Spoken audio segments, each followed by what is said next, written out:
Ixi, mas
Sumpah.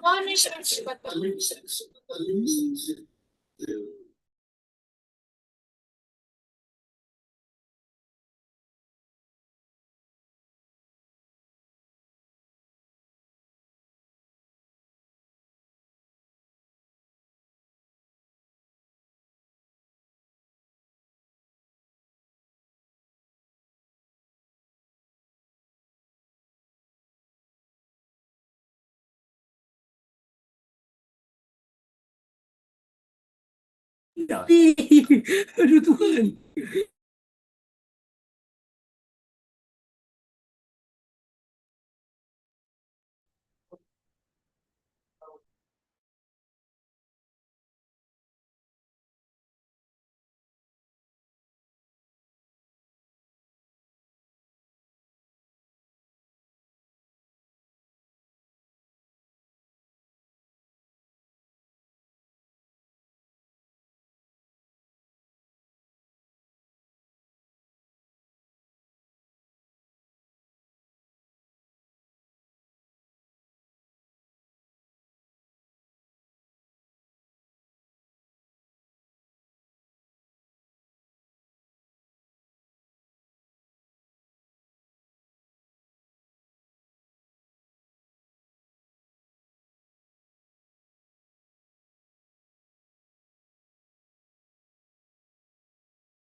Belum bisa jawab.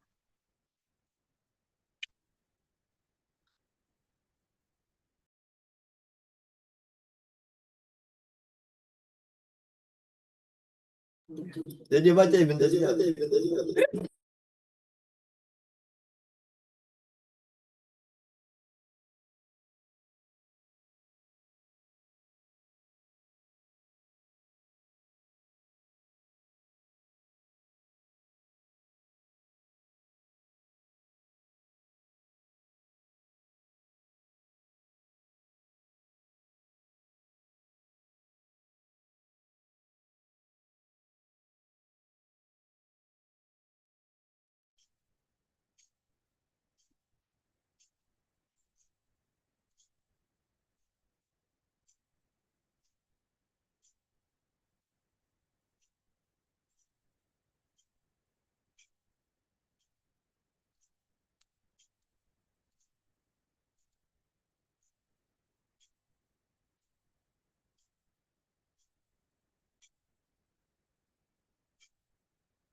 Good evening, all students.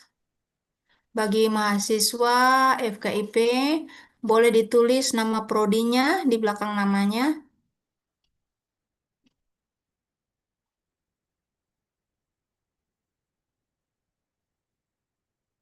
Tolong tulis nama prodi ya di belakang nama bagi para mahasiswa FKIP.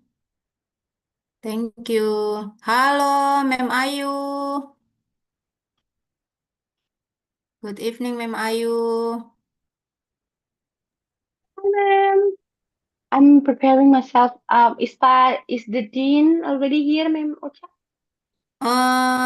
The dean cannot attend Oh, okay. because he has a task to do in church. Mm-hmm. So Okay. actually, he just told me that, called me and informed me that he tried to call the first vice dean, but he didn't respond. So I'm just prepared. Yeah, maybe around 2 or 3 minutes, maybe. Or what do you think? To start this meeting? Ayu masih mute. Oh, sorry. I'm using the audio from this ABC party. I'm so sorry. And then because Okay. otherwise it's gonna be have the connection is not gonna be unstable. So, ma'am, are you saying we'll wait for another 2 minutes and then we just get started? And then for Yeah, the yeah. opening remark, Okay. would you like to be the one who did it if the vice dean is not here, or Uh, okay, yeah, ma'am. I will replace if the Okay, first so vice didn't let's here. wait. Okay. Yeah, so thank you, ma'am. Hello, everyone. Let's wait for another 2 minutes Um, before we start. I just want to make sure all of our speakers are here. I can see for the speakers, do you mind just to put speaker at the beginning of your name, like before your name, speaker underscore, then your name, just to make it easier if you want to pin you or make you as a spotlight. Thank you so much. Yeah, I can see Noor here. I can see Tasha, Sangita. I'm sorry if I mispronounced your name. And I have Siti here, Firman here. So Shushma is here. Sondos is here. And then I think we're missing one. Mina, is Mina here? Yes, I'm here. Yeah. Okay, so please, for speaker, do you mind to kind of just rename yourself, like putting the speaker in front, like before your name, so we know uh, you are our speakers tonight.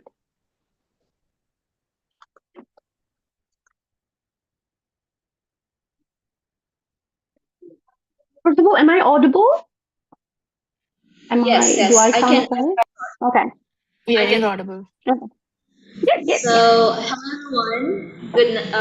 I can say good night. It's night here. Mm-hmm. My name is Grace. I'm from Okay. Leo University, and I was a part of SUSI program 2025 for religious freedom and pluralism with Oh, Tasha and other speakers. okay. So, And sorry. Noor, we haven't started yet. So, yes, I am a student.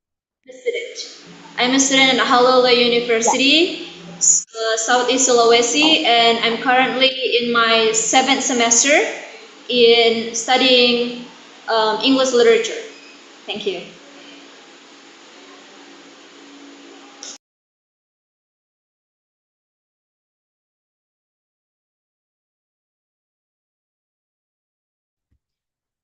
Okay. I was just told that my audio is not. Am I audible? Yes. So my audio is from ABC Unpati, and then I suppose just to check, Ella, do I sound better with this? or with this. Yes. No, with the one with Ayu Aprilia Sari Abdullah. Okay. I was just told this one then. Clear. Okay, good. All right. Just wait for. Okay, I think we have 45 people here. I can see. Let me just if I didn't hear earlier, Noor was introducing herself. I'm so sorry. I mean, we haven't started, but thank you for the early introduction. That was lovely. Mina and Shushma, do you mind to put speaker before your name? So we know that you are the speaker and it's easier for us to pin you. So yeah, I have Firman here, and then 1, 2, 3, 4, 5, 6, 7. And we are missing Shushma. Shushma is here, okay.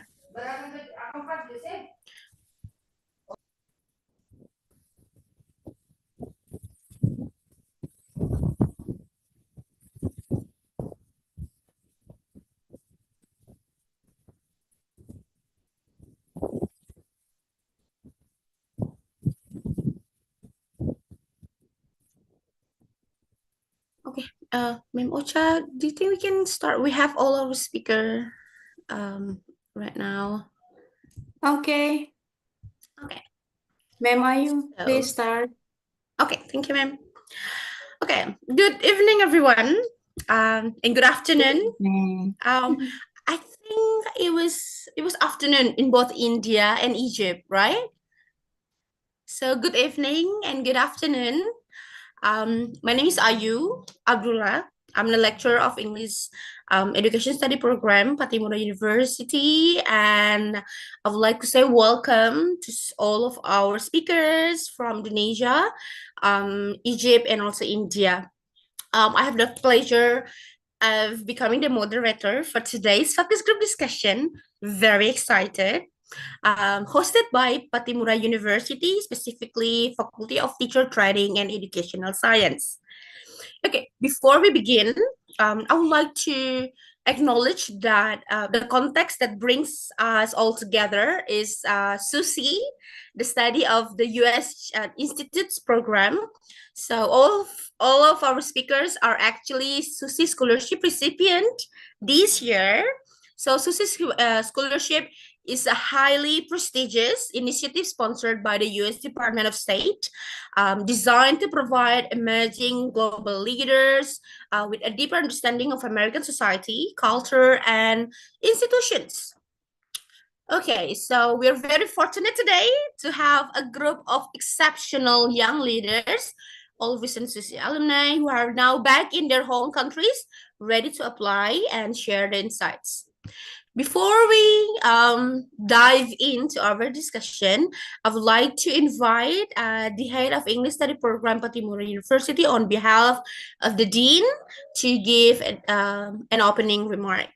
To Mrs. Ochalikawal, the time is yours. Okay, thank you, Ma'am Ayu, as the moderator of FGD, International FGD today. Hi, all students. Thank you to all the speakers, the alumni of SUSI program. Yeah, thank you for your availability in giving your time in this occasion, International Forum Group discussion hosted by Universitas Patimura, Faculty of Teachers Training and Educational Science. And I'm here as the head of English Education Study Program on behalf of the Dean of FKIP Universitas Patimura.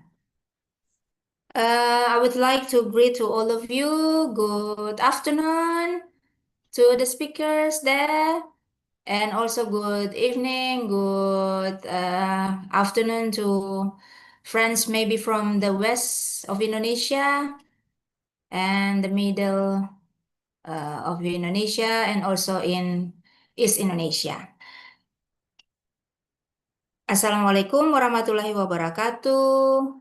Salam sejahtera, Om Santi Om, Namo Buddhaya, salam kebajikan.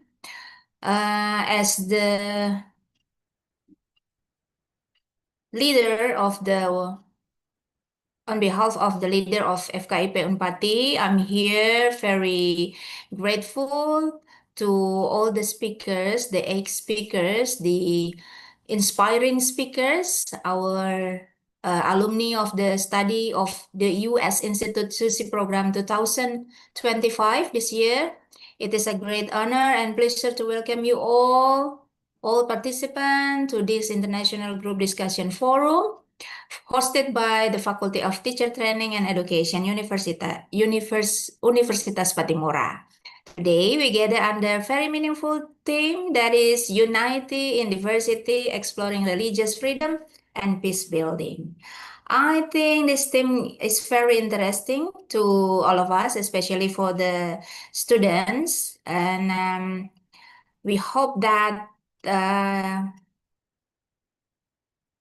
in this space of learning and exchange, we aim to explore how understanding of the students about religious freedom can serve us as a bridge toward peace, harmony, and respect among community. We believe that this dialogue, can be very beneficial for all of us as the students, and also our forum today, International Group Discussion Forum today is very special to all of us and give opportunity for the students, either in Indonesia or, especially in Indonesia, from East, West, and also Middle Indonesia to have opportunity to give opinion or to improve their English or maybe sharing experiences about academic and cultural exchange related to our theme today,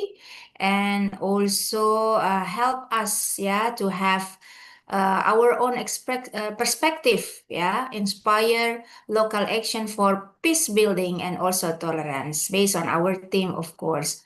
On behalf of the organizing committee and the Faculty of Teacher Training and Education, I would like to express our sincere appreciation to our distinguished speakers, the alumni of SUSI Program 2025, and also to all students who joining us from various institutions. Maybe there are some students maybe from Waliu in Sulawesi maybe, or maybe all from FKIP Universitas Patimura. And may today's discussion open our minds and hearts to the beauty of diversity and strengthen our commitment to a peaceful and inclusive world. And on behalf of the leader of FKIP Pati, I officially open this International Group Discussion Forum officially. Thank you and have a fruitful discussion. Wassalamualaikum warahmatullahi wabarakatuh. Salam sejahtera untuk kita sekalian. Good evening, good afternoon to all. Thank you so much. Back to the moderator, please. Thank you. Thank you so much, Memocha. That was very motivating. I am so excited that I realized I forgot to say my greetings, but Memocha already represent us all, so I'm not gonna reply. Thank you so much, Memocha. So, everyone, I know that there will be more people joining us because some people directly message me of how are they very interested to this event. So let's just get started. So the title of our focus group discussion tonight is Unity in Diversity, Exploring Religious Freedom and Peace Building. This theme is actually very crucial in our interconnected world as, we explore how diverse societies manage to guarantee religious freedom while actively working to build and maintain peace. All right. We have 8 speakers joining us from 4 from Indonesia, 2 from Egypt, and also 2 from India. So before I want to move on to their introduction, I just would like to set some ground rules to all participants. Please keep your responses. Be respectful to everyone, please stay muted if you're not, it's not your turn to speak, or I'm not allowing you to speak yet. So just to make sure our discussion going smoothly. And then we are here to share experience. So please be mindful and always open-minded, okay? So let's begin by having a very brief 50-second only self-introduction from each of the speaker. Okay, I would like to ask our operator tonight, Miss Ella, could you please pin or give a spotlight for all the speakers? Okay, good. Let me. Okay, I'll start with calling the one from Indonesia first. Let's start with our students of Fatimura University, Tasha. 15 seconds only. Hi. All right. So hi everyone. Good afternoon. Good evening. My name is Martasha Mauletev, and people used to call me Tasha, and I'm from English Education Study Program at Fatimura University, and I'm currently on my 3rd semester. Thank you. Nice to meet you. Thank you. Yeah. So your name, your country, and your main area of interest, I mean, regarding these issues. Well, thank you, Tasha, for starting off. I'll invite Siti Arafah, our second speaker. Okay, hello everyone. My name is Siti Arafah Carolina. I am from Aceh, Indonesia, and I am studying nutrition. And I really like to know how cultural or religion will influence how people choose their foods. That's why I really like this topic. Thank you. Wow, it's very interesting. Anyway, thank you. Let's move on to Firman. Hello everyone, greeting from Batam, Rio Islands, and this is the evening right now. My name is Firman Gani, but you can call me Firman. I'm from Batam, but actually I'm from the West Sumatra. And for my main area interest is I'm from the fresh graduate in accounting, but I'm already right now working as the staff in the bank, the Center of Bank of Indonesia. Thank you. Thank you, Firman. Tasha shoot. And then the next, Nur Grace. Hello everyone, good evening. My name is Nur Grace. You can call me Grace. I am a student from Haloleo University, currently studying English literature. And my main interest in this area is how literature can explore so many things and culture diversity, and also building peace between cultures through literature. Thank you. Thank you. Let's move on to our speakers from abroad. I'll invite first from India. Please meet Sangeta. Do I pronounce your name correctly? I'm sorry if I mispronounce it. Sangeta? Hi, it's Sangeeta. Sangeeta! Lovely name. Sangeeta. Yes. Yeah. Please, it's your turn. Hi everyone. And it's such a joy and pleasure to see my Susie cohort after so long. So my name is Sangeeta. I'm currently studying law and in St. Joseph's College of Law in a state in India called Bangalore. And my interests have always been about human rights, interreligious faith and democracy. And I'm very interested in peace building activities as well. Thank you so much for inviting me. Thank you, Sangeeta. Next, from fellow Indians, Sushma. Hello everyone, good evening you all. Happy to see my cohorts again. Myself, I'm Sushma from South India. Currently, my field of study is in agriculture and rural development. I hope we all have a great discussion today. Thank you for inviting. Thank you, Sushma. And finally, we move on to our Egypt friends. I'll start with Sondas.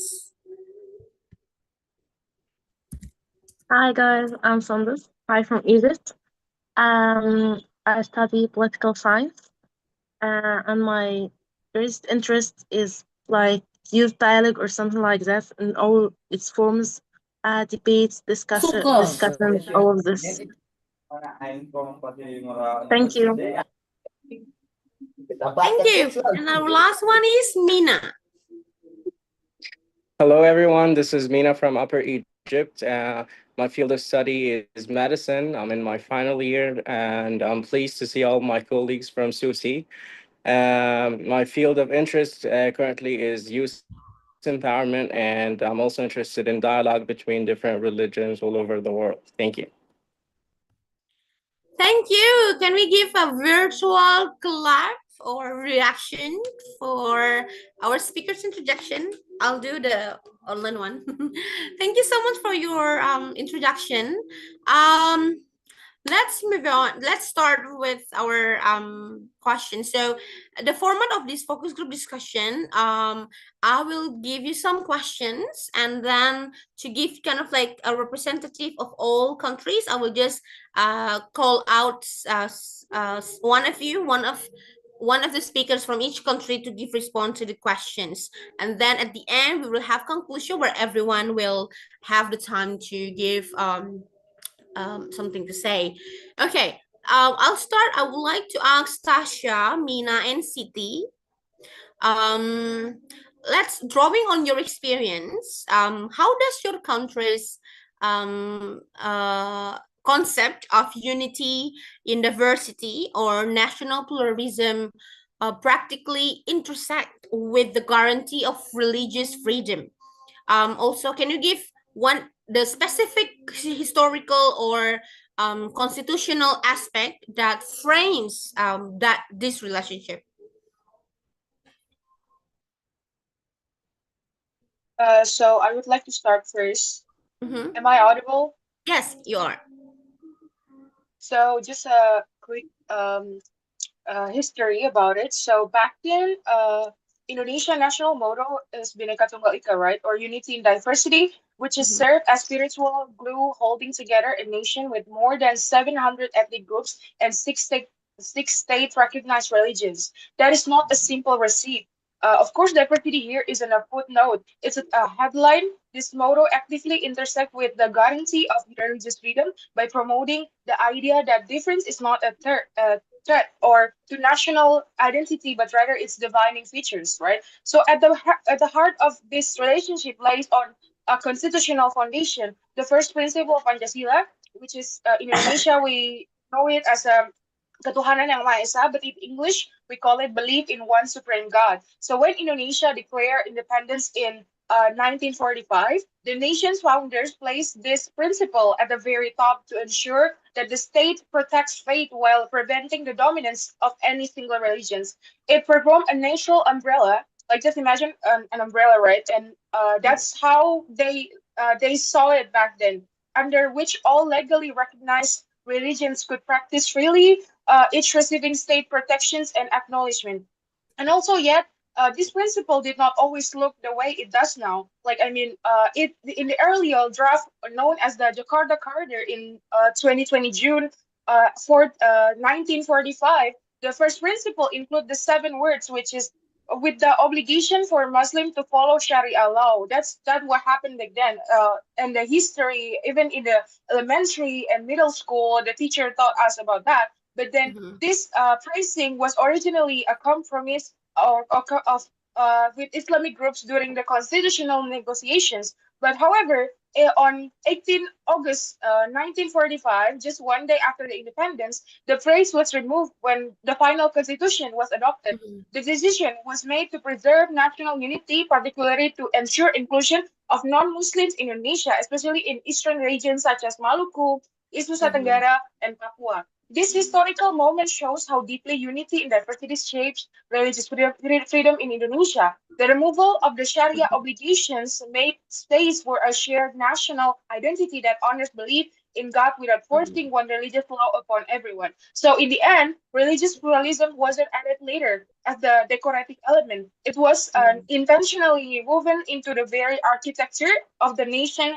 from the beginning. So, in my perspective, uh, just imagine if they didn't really change the first principle of Pancasila, then at that time, the Eastern region people, they want to separate themselves from Indonesia. So it was really messed up. But then Muhammad Hatta, at that time, one of our founding fathers told Sukarno, our founding fathers, that they need to change that before something bad happened, right? Mm-hmm. So it was an irony if a nation, just one day of independence, then suddenly something bad happened, like the Eastern Indonesia want to separate themselves because of this 7 words. So I think that's the right choices for them to change that, the first from Sharia law to one supreme God. So that's from my perspective, especially in when it comes to history that we have been told from high school, middle school, and elementary school. That's my perspective. Thank you.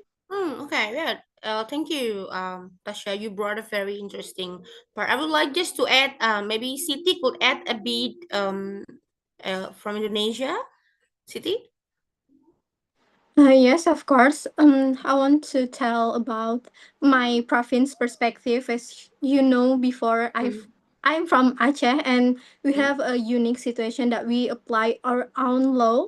So we have our Islamic law here, and maybe some people in Indonesia, or maybe some of you think like, if you want to go to Aceh, you have to cover your hair, you have to wear hijab like us, like a Muslim do, but it's not like that. So we have Islamic law that based on Islamic teaching or Sharia, but it's only apply for Muslim. We are not forced other religion to do as Muslim do. So I think it's the best practice from religious freedom. The canon itself is the religious freedom, because we have been live with other religion peacefully until now, and it's just one thing that's so beautiful, because we have our own law, but it's only apply for Muslim, not for non-Muslim.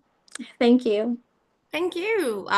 That's just show how diverse we are, but still, in United. I would like to hear from Mina, perspective from Egypt. Mina, what you got? Okay, Egypt. Yeah, okay. Egypt is considered a diverse country where with a Muslim majority. We as Coptic Christians have lived alongside with Muslims and Jews, even Jews for centuries. But currently, Jews have emigrated whether to Europe or Israel after the 1967 war. So currently we don't have Jews, but we have some as tourists. So the rights of the three Abrahamic religions are guaranteed in the Egyptian constitution, where we're free. There is freedom of belief, but only within limits of Judaism or Christianity or Islam. But I would say like other religions are not allowed to practice the rituals in Egypt. Um, yeah, that's it, I guess, from an Egyptian perspective. Wow. Very interesting. I mean, like, from these two countries, I will have this follow-up questions, specifically for India as well, Sangeeta, which will, in India, how is a minority group's practice of faith explicitly protected under your national principles of pluralism? Thank you so much for that question. So, firstly, the very development or the making of the Indian Constitution was very diverse. We had people from all sections of society coming together and making the Indian Constitution. So, firstly, we have a wonderfully liberal, equal Constitution of India. Secondly, from a law perspective, we have something called secularism in the Indian Constitution, which is guaranteed in the preamble of the Constitution. And every person in India is allowed to practice, profess, and practice and profess their religion. And especially Article 14 of the Indian Constitution, which talks about equality before law and doesn't let anyone discriminate any Indian citizen or any person otherwise on the basis of religion, caste, gender, creed, or sex, protects people from this. And furthermore, Articles 25 to 20 to 30 30 of the Indian Constitution also further talk about protecting religious freedom in India. And we also have something called the Directive Principles of State Policy, which I know I'm throwing around a lot of words, but if you can just quickly Google that while I'm talking, you'll know what I'm what I'm saying.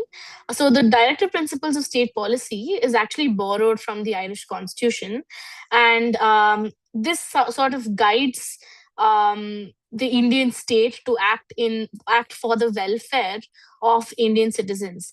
And as I'm talking about the Indian Constitution, I just have a copy of the Indian Constitution right next to me because I'm a law student, and we have it everywhere with us. So, yeah, I mean, if I could have the chance to talk about constitutions and, how constitutions all around the world, I'm a constitution junkie. I love reading everything about constitutions and, about different countries as well. So, in short, yes, India is a secular country. India also, unlike other countries, for example, as you might know, in the US, there's something called the separation of church and state, which means that state decisions, that means the decisions or the legislations that the state makes, that the government makes, is not guided by religion or anything like that. But in India, it's different because the government or the state takes interest in making sure that religious freedom is not violated and that nobody is discriminated against and that religion is protected in India.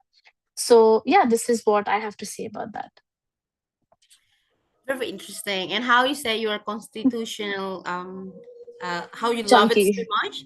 Yeah. Yeah. And then how you Susie experience, then you can like, put all of your knowledge about law into the experience itself is very you know thrilled to hear about that. Can I have Firman also comment on this one? From Indonesia perspective, how is a minority group's practice of faith like I said explicitly protected under our national principles of pluralism in Indonesia? Okay, thank you for opportunity. First of all, I want to say glad to meet you again, guys. For this or the last meeting in 3 months ago, but yeah, it's nice to meet you again. For me, actually, I'm the accounting students, and I'm not really into for deep knowledge about this materials. But for my answer is, we know that Indonesia national motto is Bhinneka Tunggal Ika, which is means that unity in diversity. It's not just about the symbolics, but it's really the foundation of how we live together as a multi-faith and multi-ethnic nations. I'm live in Batam, Rio Islands. I know that we have the multi-faith, multi-ethnic nations like the Islam, Protestants, Catholicism, Hinduism, Buddhism, Confucianism, and we know that all the religion and interfaith is guarantee every citizen right to worship according to their faith. But of course, in reality, we know we still facing some challenges like the issue of overbuilding worship halls or local tensions. But for me, for my perspective, I know there are certain mechanism to maintain harmony.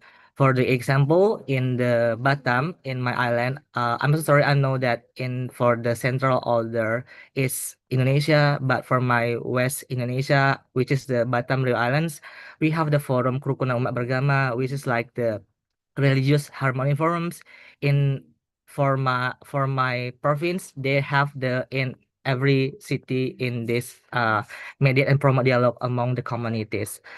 And actually we have the last test from the Susi community. We nominated that community action plan, and Tasha, the head of this community action plan. We have the unity in diversity, which is the about the everything being the same in the same position. But I know, but this is very hard to answer. But I'm Muslim, and I know that 87% people from Indonesia is Muslims. So I don't know to how to answer for the questions because for the perspective Muslims, but for my perspective in my state, Batam, Sri Islands is it's about respecting difference under the one nation identity. That's how Indonesia tries to make pluralism and religious freedom work hand in hand. Thank you. That's right. I feel like we've heard from Egypt POV, Egypt POV, and then we have three POVs from Indonesia, where Tasha talks about the historical, and then Siti also talk specifically about Aceh, and Firman also tell in Batam. Even though Ambon, Aceh, and Batam, they're not close to each other. However, they just prove that Indonesia, with its diversity, still holds that the unity together. Thank you so much. So that's what's just kind of like the guiding question, just to see how you are kind of like really see the situation in your own countries. Let's move on to the practical challenges on the ground. I'm gonna ask this question to Noor and and Sushma. So, can you describe a specific policy or legal challenge related to religious life in your country? For example, like peace, like building places of worship, religious education curriculum, and etc. What peace building strategies have a civil society or youth groups used to constructively address or mitigate this challenge? I'll start with Sushma. Yeah, thank you for the question. And like in India, as Sangeeta has already said, like in India, we have different state policies and different public orders to each of the state. So as different states have its own, like as you mentioned, like I would say about a legal challenge in India, like to build something like a different temple of community temple, like mosques and other religious community worship centers. The it requires both the permission of the state and the public order concerns, where people where we need the answer of the people. Like the state requires first thing is we require the land use clearance, like, and we also need no objection for constructing this particular temple in this place. And also community consents, as I said previously, like we need the permission of the public if they are willing to build a particular community building there, or renovate something new. Like there are also many initiatives like in India among the youth and different NGOs, non-government organizations, where they are trying to build the peace among the different communities.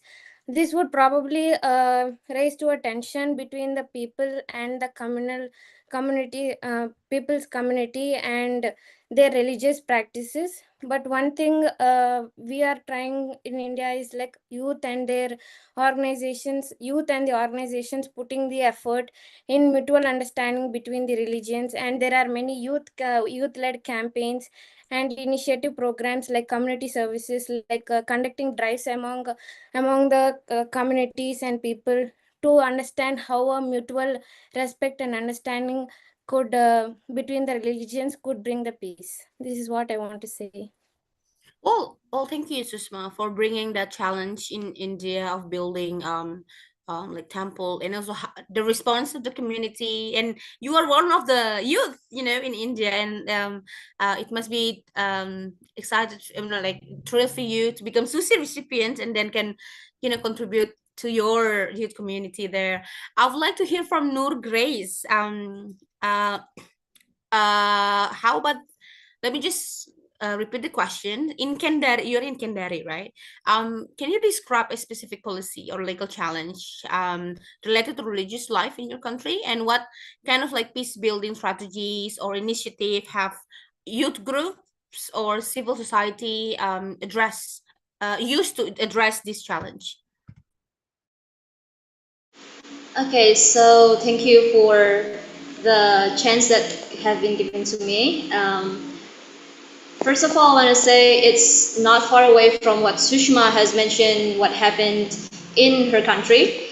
Also in Indonesia, we have this specific policy challenge related to religious life in Indonesia is the restriction on building places of worship. So it's not far away from what Sushma mentioned, particularly for minority groups. So in 2026, the joint decree on houses of worship in Indonesia has been used to limit the construction of churches and other non-Muslim places of worship, leading to difficulties for minority groups in obtaining necessary permits for building the places, right?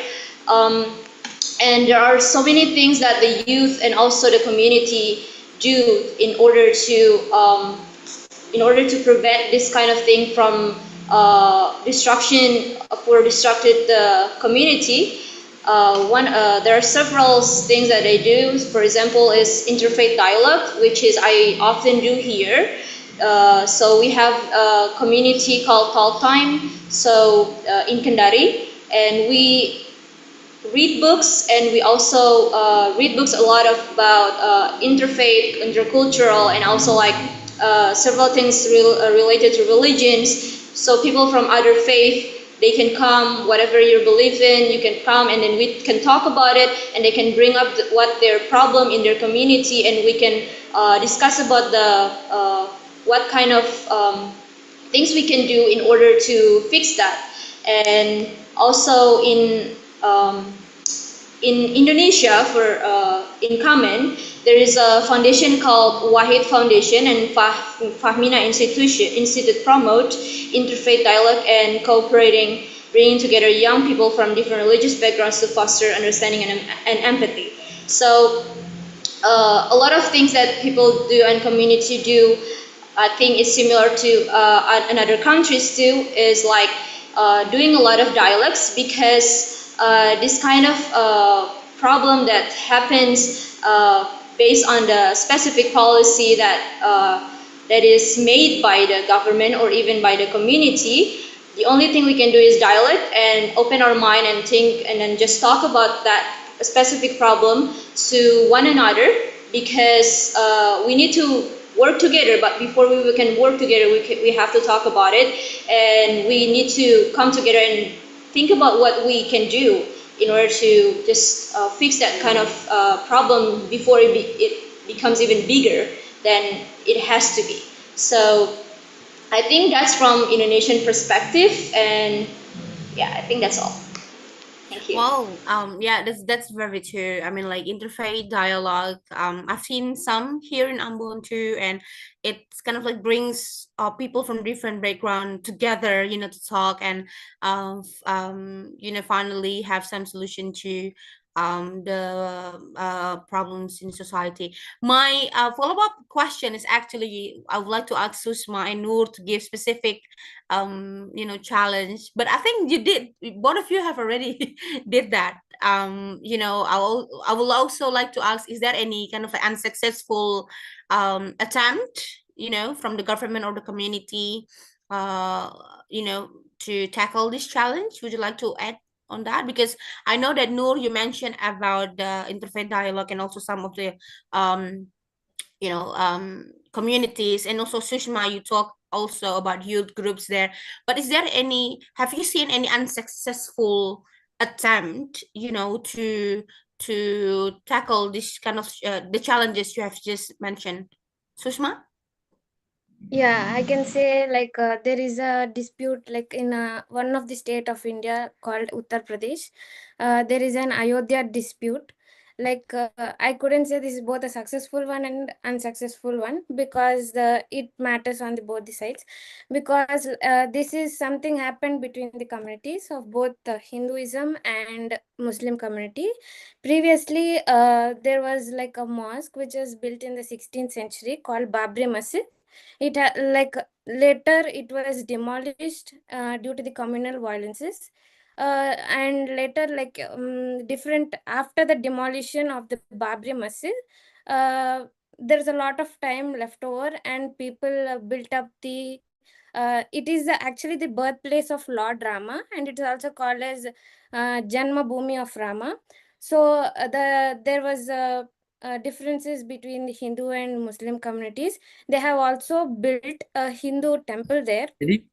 So on this context, what happened was like there were the disputes between the communities. They have led many efforts to bring their rights back. Like they want their their different disputes because they want their temple to be there and their mosque to be there. Later, this has been passed for decades, and later the verdict has been passed in the Supreme Court, and the Supreme Court has given the order that the temple, as it is the place for, as I said previously, it's the birthplace of Lord Rama. It is the temple itself is not later demolished. It is continuously, it is as it is as it is built, and the area behind, or the area nearer to the some acres nearer to the temple is given to the mosque. So they also built a mosque there. I think I could say this is a successful initiative between the both the community government and local authorities for bringing their rights back and practicing their religions equally and putting the efforts for doing this. I think this is one of such case happened in India.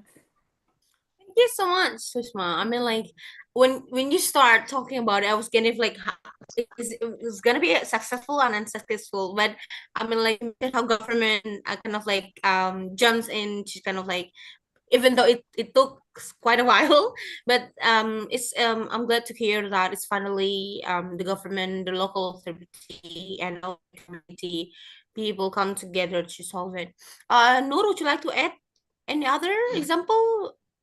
Yes, yes. So I've seen two examples of this kind of problems regarding about the building of places of worships.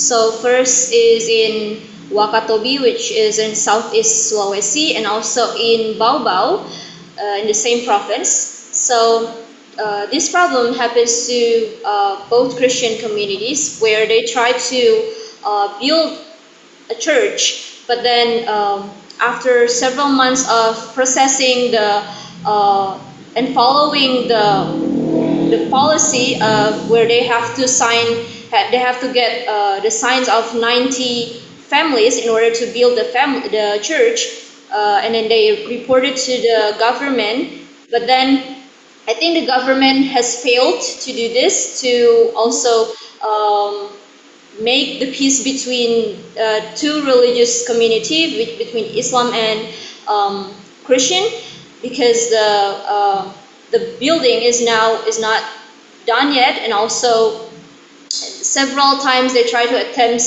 people from the church that try to talk about the building, and then even the community groups try to have a time to come together, but then it ended up in not in peace situation, which left the community, Christian community in Wakatobi, to be so they decided just to have a worship in a police office and not in a official building of a church, because that's what they have decided in order to keep the community running and have a place to worship, even though they do not have the building like other places do. But I think, yeah, they a little bit failed, but I'm really proud that no one get hurt from that situation, and also the Christian community can still worship, but not in the like in the official places of church. I think yes, that's from me. Thank you. Okay, thank you, Noor. I think I've seen the same cases in the news as well, and you know, all stakeholders need to come together to solve and make peace for everyone's.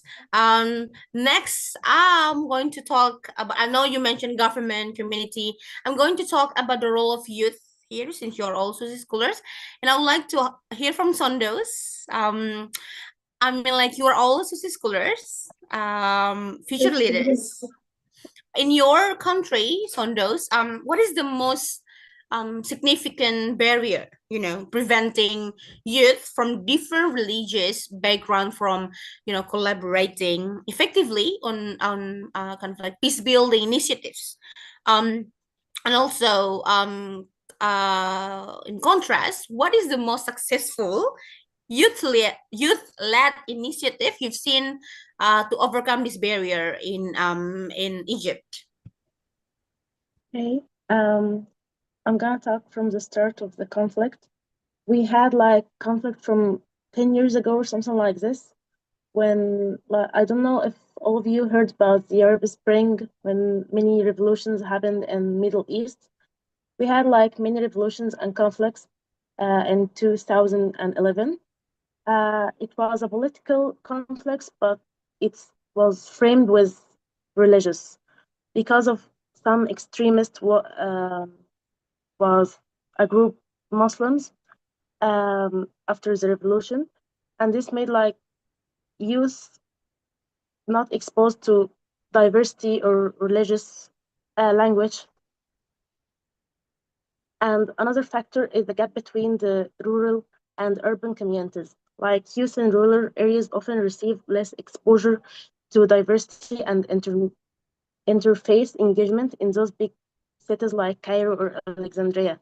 Like they always fear the other or people in other religion. As a result, many young people still carry like a stereotype or something. No, I'm not gonna talk with this person. I'm afraid if this person doesn't accept me or all of this. To overcome this, Egypt made like many summits or debates about this, but the famous summit we hold every year in a city called Sharm el Sheikh, it's called WYF, World Youth Forum. It's made widely all year from many countries, like about 21 countries come to Egypt in this and every year. It's about dialogue and how people go for sustainable development and all of this stuff, and talks also about religion diversity. So that's all. Thank you, Sundot. It's very interesting. Earlier you mentioned how some youths have kind of like stereotypes there in society. Um, I know that this is not a question I prepared for you beforehand, but Sondos, can you just kind of like also add one example, like the challenge that like Sushma and Noor explained earlier, like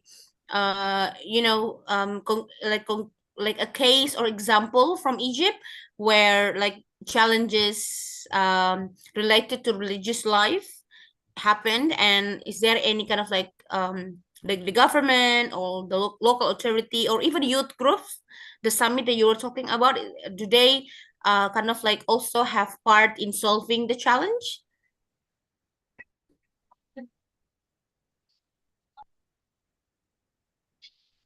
Sondas, you're still muted.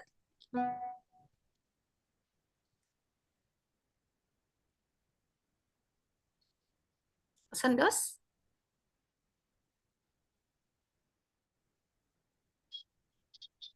Yeah. I still Can you cannot. hear me? Yeah, I can now. Yes.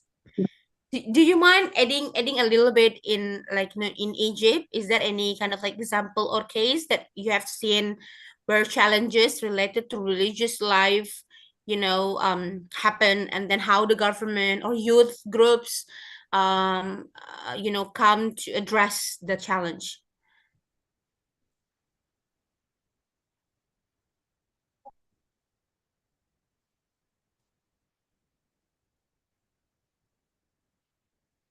Sandos, are you with us?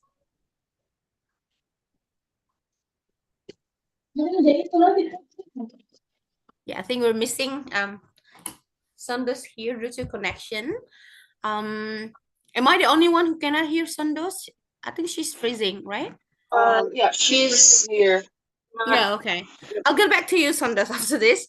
I would like to give this question to Tasha. I know that Firman earlier mentioned about how you will become the leader of the initiative. I mean, like in your opinion, in Indonesia, what is the most significant barrier preventing youth from different religious background to to do collaboration on peace building initiatives. And have you ever seen any successful youth led initiative to overcome this barrier?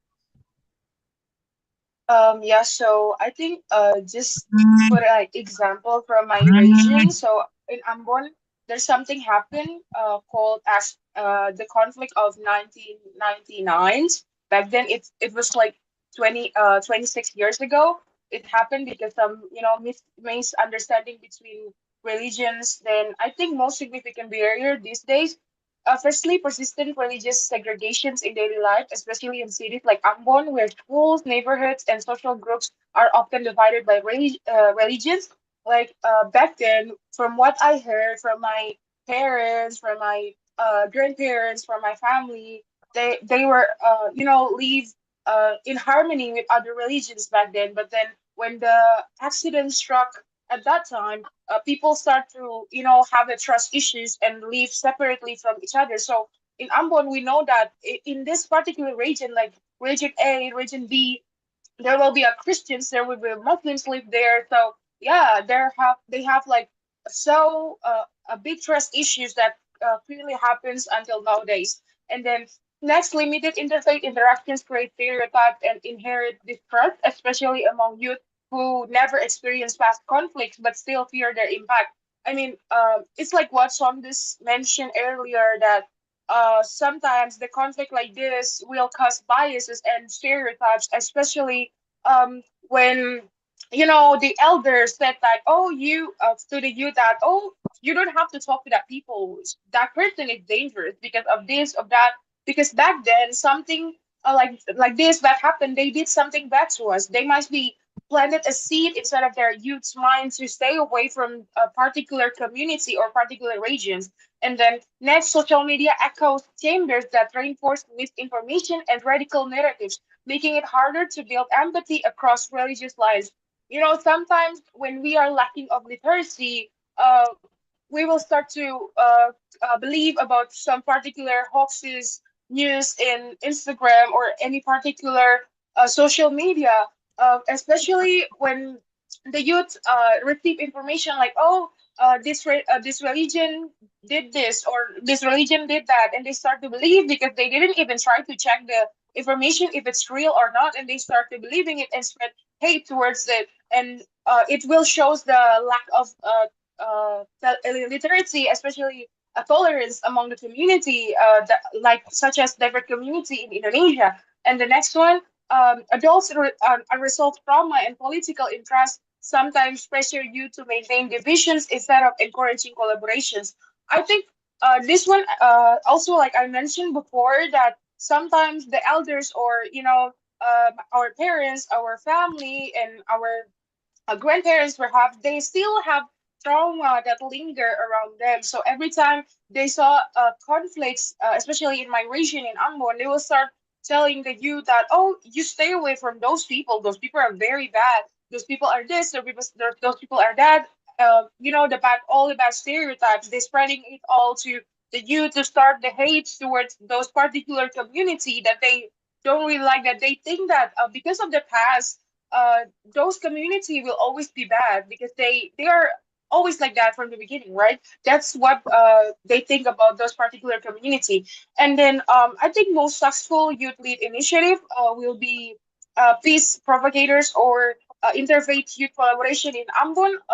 Maybe they're like a community full of interest in gaming or sport teams or music programs, community festival. As far as I remember, there's a lot of festivals that are happening in Ambon these days, and they encourage people from diverse community, not only Christians or not only Muslim, but all of the people in Ambon with diverse background. And also, this initiative focused on everyday connections, like rebuilding trust on conference room, but on football fields, stage performance, and also streets cleanup. Uh, and also, they show that friendship can be more powerful than fear, and that peace grows fastest when young people lead with creativity rather than ideology. And I think in Ambon specifically, there's a few traditions that really encourage people to come together, like eat together. It's called makan patita. That's we call it in Ambon like eating together on the street, and people sort get to know each other without clearly saying if that person is from this kind of background or not. And we also have this tradition called pelagandong, which is like a ancestors promise to each other that they will always be peaceful. They will always work together with each other across the region. Like for example, my region, where I come from, they have like some kind of promise that they will always protect each other to the other, with the other region as well. So it's not merely about the differences, but also how this kind of tradition really wanna bring us together in one community to spread kindness, tolerance as well, like not only Christians and Muslim, but also together with all of the region, despite their differences and also background. I think that's all for me. Thank you, Tasha. Yeah, I mean, like some people from Ambon here, when hearing Tasha about talking about the 1999 um um what should I call it, disaster. Probably you also can relate to what she's saying. Sangeeta, do you have something like this in India? I mean, like, is there any significant barrier or significant challenge preventing youth from different religious background to collaboration? And also, is there any, have you seen any successful youth led initiative to overcome this barrier in India? Thank you for that question. So in India, I feel like with especially the youth, I don't think it's getting any better than it was before. Especially right now, religious divide is at its peak.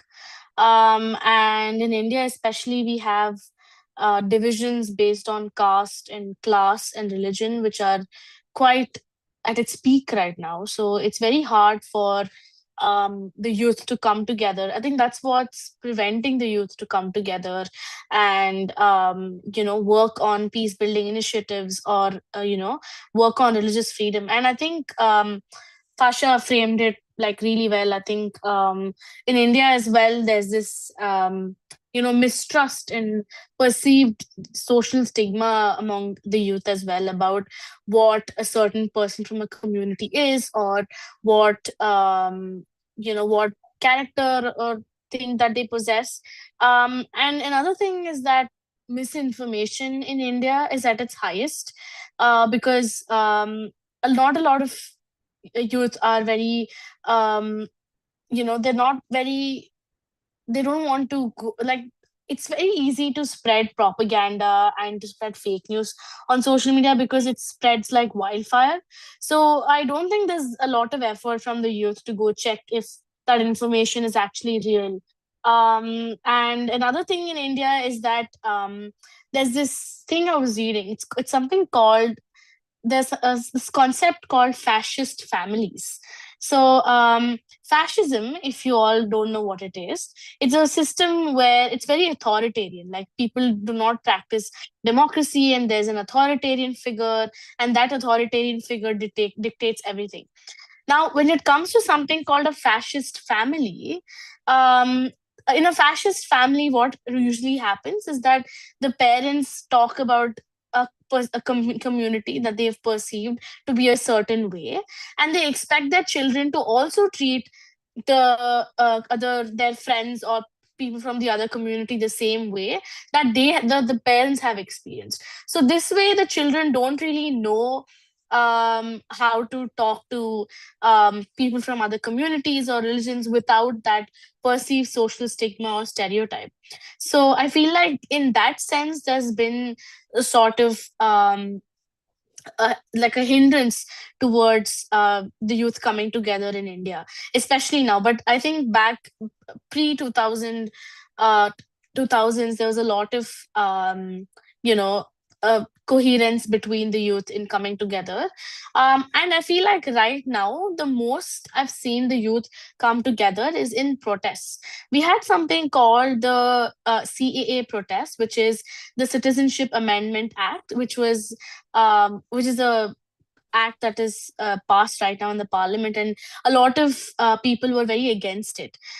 So what happened was youth from all over the country, especially in the northern part of India, came together, and they shared food, and they were very much against the government. So they set up these like they set up in protest, like they would sleep on the roads, they would block roads.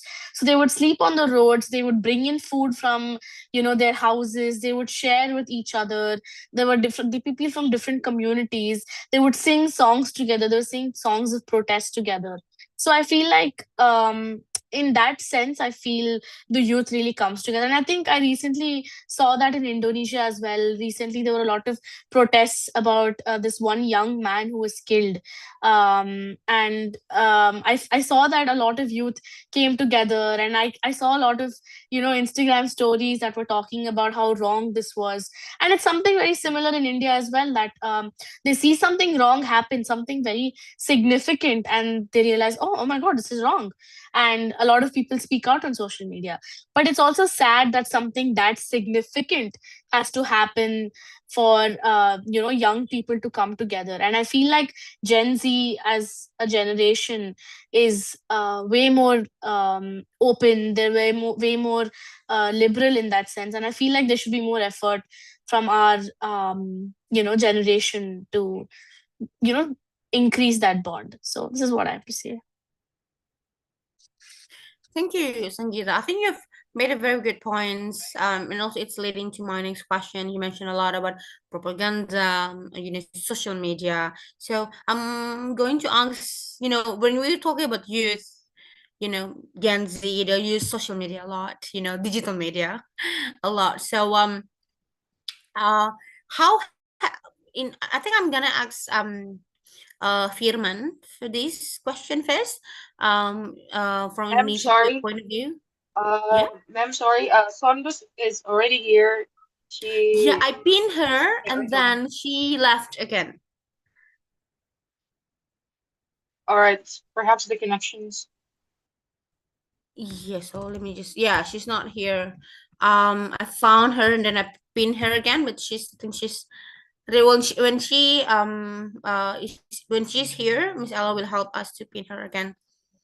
Thank you. Okay, getting back to our discussion. Firman, from Indonesian point of view, in your opinion, how has the rise of digital media and social media influenced the dynamic of interfaith dialogue?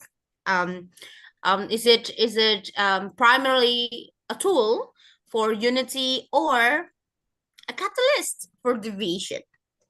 What do you think? Okay, thank you so much, ma'am, for your questions. Let me answer your questions. Actually, for answer this question is related about the before these questions. For the answer the Tasha and the Sagita about the barrier preference for youth. Actually, I just already remember in last our class in the Pili, I think the class of the Andy, Professor Andy, she said that about the bias, stereotype, and prejudice. Indonesia, I think the biggest barriers is related about for my answer for the social media. Okay, so guys, you must do already to listenings. Indonesia, I think the biggest barrier that prevents youth for collaboration across religion backgrounds is social media segregations. Is they have the same answer for the Tasha about the many young people grow up, study about their interfaith, interreligions, and they're socialized, but they're don't really get a chance to interact meaningfully with the others. That creates stereotype and mistrust, which can easily be amplified online. I'm very lucky to have the opportunity to join the SUSI programs because back then in the US, in Indonesia we have already only have the six religions, but in the US I think that there have the many religions. I have the money, $1 right now, guys, and the back have the name the In God We Trust once. I think it's a very new the what then reminders because I just know in dollar they have the symbol about the religions, but in not the religion, but they have the meaning of the religions. And for the social media, it have the same uh answer for these questions about the toll for unity, especially for youth. Many interfaith initiatives start online, like youth led campaigns on TikTok or Instagram that promote tolerance, share story of coexistence, and connect people from the different backgrounds who might never meet in persons. But they don't know about the point what they search. Many the people share about the viral trend or something like that, but they don't know what the point that they shared. But as the same time, it can also be a catalyst for divisions. Algorithm always share the content that you always see, the push about the emotional or polarizing content, and if you searching about the misinformation, they will give you up about the misinformation content. So you must to being smart and have to digital literacy about this answer for the question, ma'am. And you know that Indonesia, I think the digital literacy and counter narrative Indonesia for the young people is not good, as you know. They only have to know about the viral and trending. Actually, I'm used to Instagram, I'm used to TikTok, but sometimes they have share about the misinformations about Indonesia is Sarah, about the what the meaning Tasha Sarah? I forget for this ones. Like It's the stereotypes or prejudice, like negative stereotypes, anything. okay. Okay. Nah, it's something like about that.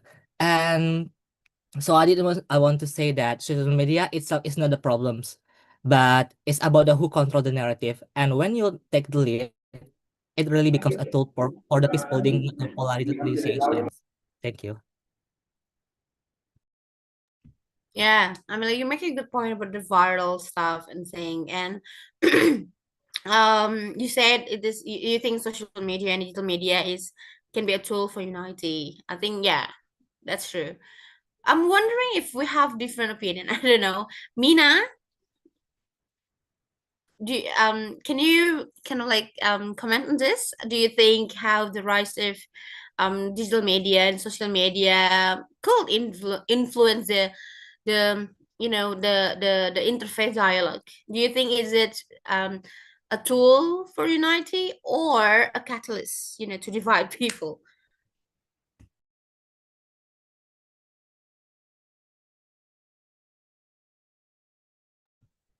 Mina? I'm sorry, I was muted. Okay, It's can you hear okay. me? Okay, Yes. I guess it works in both ways. Like there are the two currents: the one who was trying to promote unity, and the one who's trying to divide and spread division in the Egyptian community. As Sundus mentioned earlier, there were two revolutions just in the past decade, and a lot happened. As social media was, it took a larger part in that. In like the emergence of those two revolutions. Um, in terms of dialogue, I guess dialogue is more accessible in terms of interface dialogue on social media right now because the kind of initiative or the youth-led initiatives that promote peace and interface dialogue is not that common in Egypt.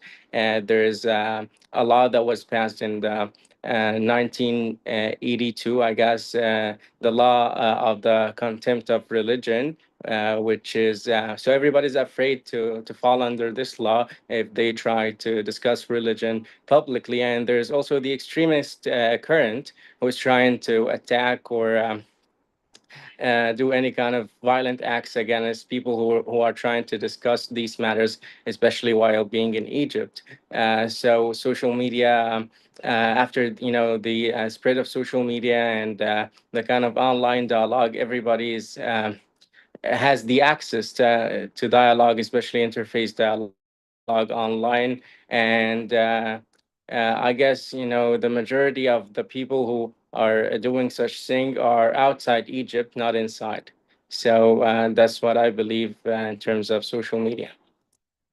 Thank you. I love you making a point about the social media became accessible for everyone to join the interfaith dialogue. It definitely um can have an effect on unity in so many people, and I think social media also bring people together in so many ways. But let's hear another point of view from Indonesia. Siti, what do you think about this? Yes, I really agree with Firman and Mina. We can know that how to face the social media is how, depends on who uses it. And we believe that the social media is a place to do interfaith dialogue. And maybe I want to give some example that I really like from social media is just say it from TikTok. I see some video TikTok just say about Muslim that cannot touch dogs, and then the comment section will like, why can she why cannot she touch the dogs? And one of the comment is like, I'm not a Muslim, but as long as I know is Muslim cannot touch dog. So it's really cool because in social media we can learn about anything. So we can remind everyone, we can clear the misunderstanding so it come back to who use it. And I really believe that in social media we can do it to remind as Muslim or as Muslim and the other religion. So it's really a good tool actually to unite us especially, and it's really good tools to do a campaign because in yacht the most important things is how to reach more attention and how to reach more audience. And I think we have to do it with doing a campaign in social media. I think that's for me. Yeah, that's very, very true. I think some of you mentioned about how social media can kind of like set people apart and how it can be a tool of unity. It really depends on how we use it, right? And I hope that every youth, like you, Susie scholars can give kind of like examples of how social media can really become a tool to unite people, to kind of like fix the stereotypes or clarify some stereotypes in social media. Okay, so let's move on to I would like to talk something more complex. Is the tensions between the rights and order. Um, I'm gonna ask from Sushma first. So religious freedom is sometimes limited in the name of national security or public order. I think we've seen this a lot. Can you share a situation from your country, from India, where the two values, religious freedom and national security or state security, came into direct conflict? And how was this conflict debated in the public, and what was the final outcome? Can you give example in India, Sushma? Yeah, thank you for the question. And I would like to bring it from the state of Karnataka. So in this situation, as I know, I have learned from Siti that hijab is very important in Islam. So in this case, in Karnataka in 20, I think it's in the year 2022, there was a act passed in the state that girls were not allowed to wear their headscarves, that is hijabs, to the schools. It was passed by the state official government. So this is done because to bring the uniformity among the students without any divisions, so in the education system. So this is something that very sensitive to the Muslim communities. So later they came they came up with that this is violating their religious practice. According to the article 25 in Indian constitution, there is a right for practicing the freedom of religion. So as this is violating their religious practice, they came up with many like confrontations and conflicts between the religion in their communities, that this is restricting them to pursue their education and preventing them from other opportunities in the state. So this has passed, and this has two factors, I can say. One is the opponents and one is the supporters. The supporters are the itself is the political leaders and the state government. Those who they actually supported them to not to wear the hijab attire for bringing the uniformity among the students. So, and the opponents, coming to the opponents here, the opponents are the women who feel it as a restriction for them to further pursue their education, and which is restricting them from their opportunities. So this has been passed. This has been passed in the Supreme Court, and legally, I think yet this is running, and I think this is not yet resolved. But I think it is really important to practice and right to have freedom to practice their own religion. Thank you. Can you offer how religious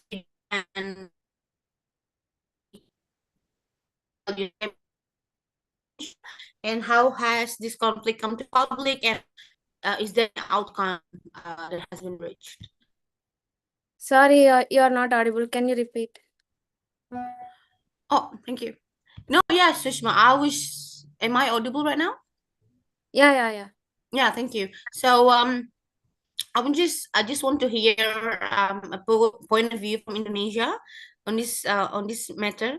But I think I lost some of you. Sushma, I'm sorry. Have you finished? Yeah, I'm done. Yeah, sorry. I was just kind of like lost a little.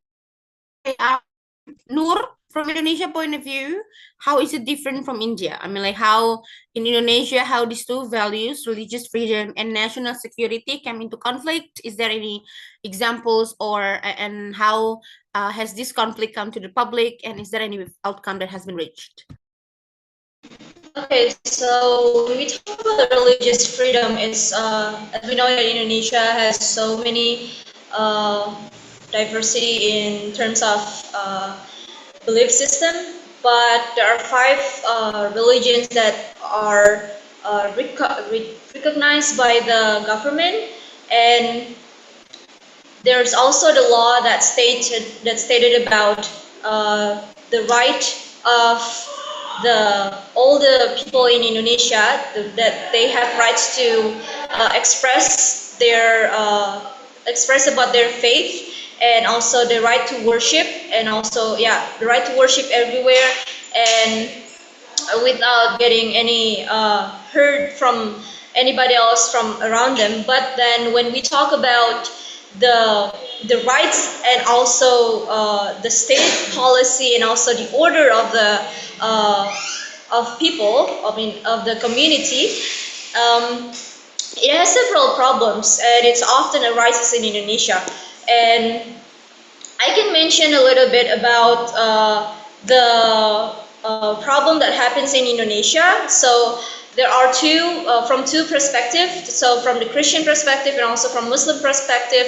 And I'm sorry that I mentioned a lot about these two religions, because other religions I don't really keep up with them. And also so the two examples that I got from these questions that I can give is, one is about the minority Muslim community called the Muhammadiyah, called the Ahmadiyah, if I'm not mistaken. It's called Ahmadiyah community. It's an Muslim minority community in Indonesia that they got protested by other Muslim community in around them in when they are doing the worship. So what the law of the state about the right of having this freedom of worship, whatever you want to worship. but that law cannot do anything to this kind of conflict. And the Indonesian government also struggled to balance the rights of their practice of their faith, the Ahmadiyya community, with the concerns about the national security and public order. So they just gave up on them. So from my perspective, that law doesn't do anything in protected this community. And also. In 2008, a joint ministerial decree was issued, effectively restricting the Ahmadiyya right to worship and proselytize. So this decree was met with the resistance from human rights groups and the Ahmadiyya community, who argued it was discriminatory and violated their constitutional rights to freedom of religions. But however, the hardline Islamist groups and some Muslim organizations demanded that Ahmadiyya be banned outright, citing concerns about the potential for social unrest and threats to national security.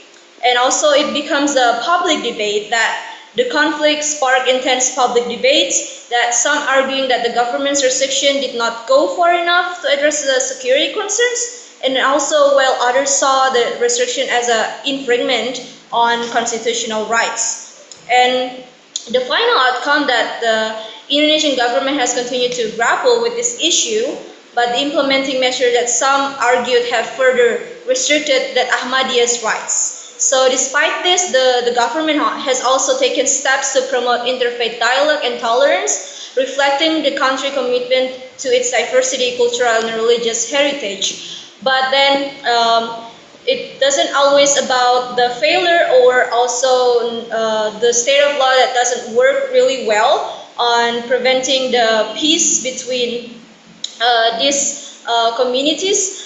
But also we have to see how the government really put an effort on how they can make this law still running, even though sometimes it doesn't work really well. For example, when there are some religious events, for example, when it's Christmas or even when it's Idul Adha or even other like Hari Raya Nyepi for the Hinduism or Buddhism in Bali, they really put an effort on how the policy or how the government trying to keep the places safe, and they put some security guard around the places of worship to really keep the people who are doing the worship in peace, and also not feeling that they're scared of doing that what they're doing. But in order to yeah, so I think state of law and also the rights of and also order of community and also the right of freedom of expressing your faith sometimes doesn't really work together. But I mean, it's community moving on and also still doing its best to preventing further problems in the future. And that's all I can say from the Indonesian perspective. Yeah, that's very true. I got the message that I think we're so into the discussion that I actually forgot we need to open some questions for the participants. Sorry for that, guys. But actually, we only have one session left about your reflection on your Susi journey.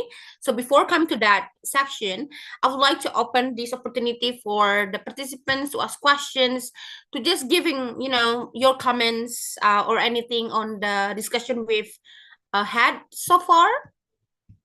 If you would like to give your kind of like answer to any of the previous questions, you're also very welcome. So do we have anyone?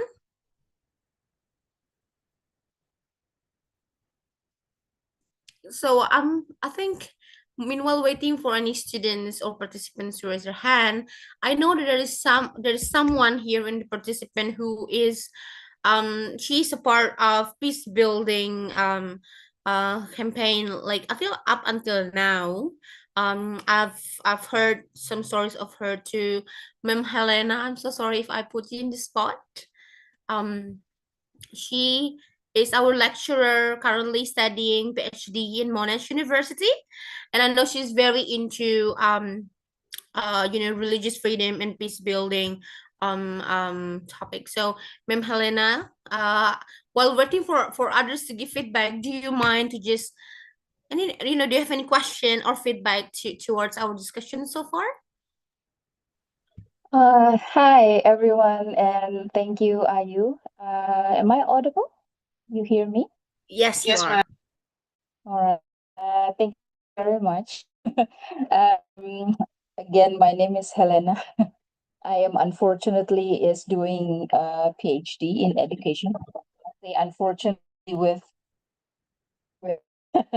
not with regret, but with determination. Yeah?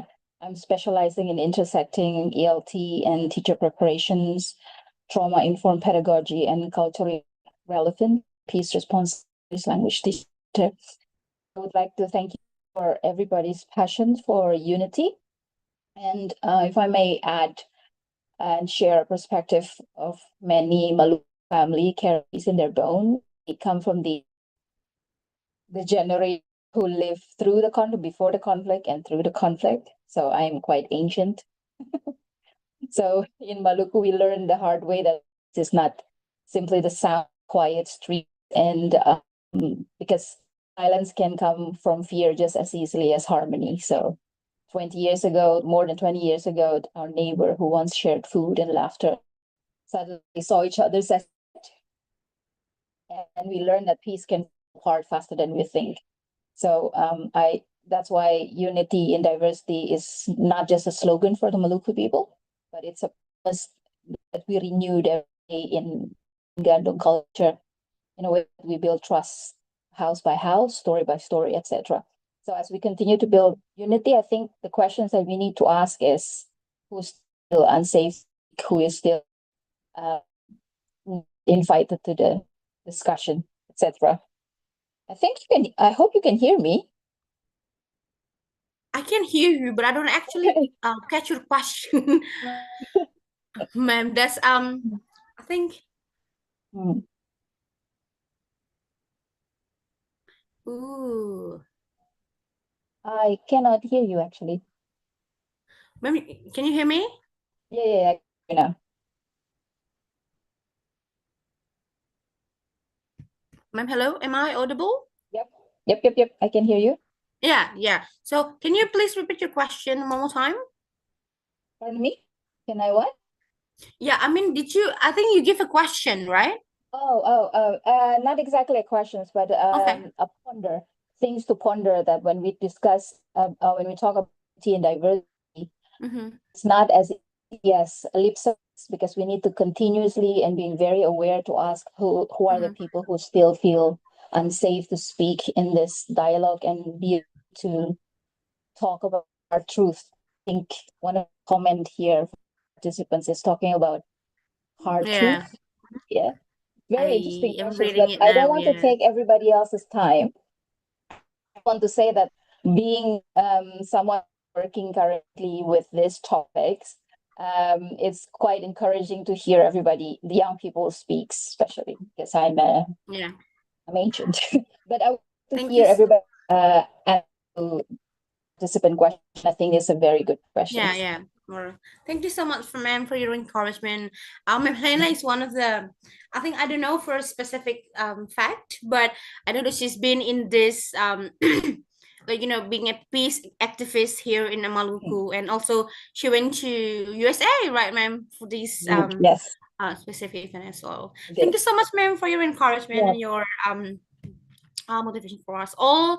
I'm just gonna unpin you right now, and I have this. We have Paulina Latu. Would you like to come to the camera to tell your question, or would you like me just to read it?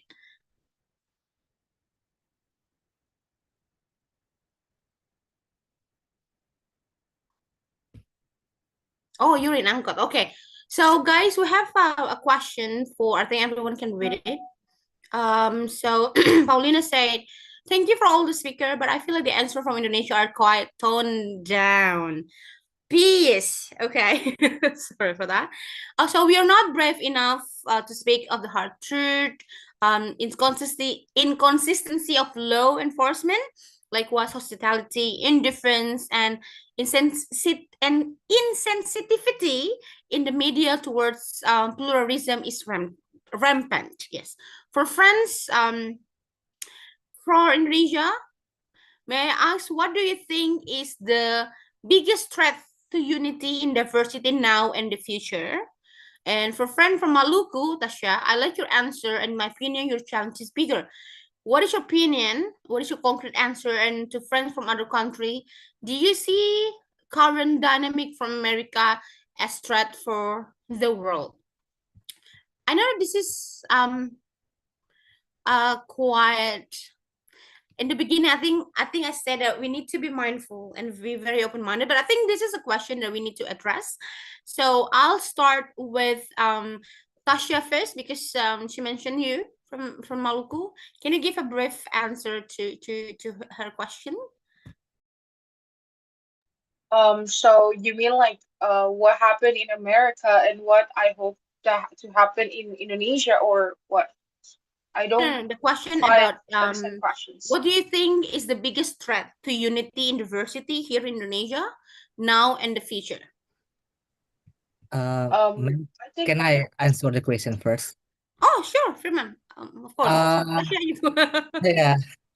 As the people in group the very old. Actually, I'm the 22 years old, and all the people in my group from Indonesia is still under me. So I think that I will answer for the kindness and something like that. Okay. Uh so see the Paulina and asking the question about the we turned out about not brave enough to speak about the hard truth, inconsistency, law enforcement, like hostility, indifference, and insensitivity in the media towards pluralism and rampant. I will answer the questions, but I will truth right now. My English is not good, so I think Tasha will being me translator if my English is not good. Okay, Tasha, are you ready right now? Okay. Actually, I just really made in the fact about the in US, they have the opportunity to choose their religions. This is a very big difference with Indonesia. You know that Indonesia, we always the follow the our religions from the our parents or the our grandparents.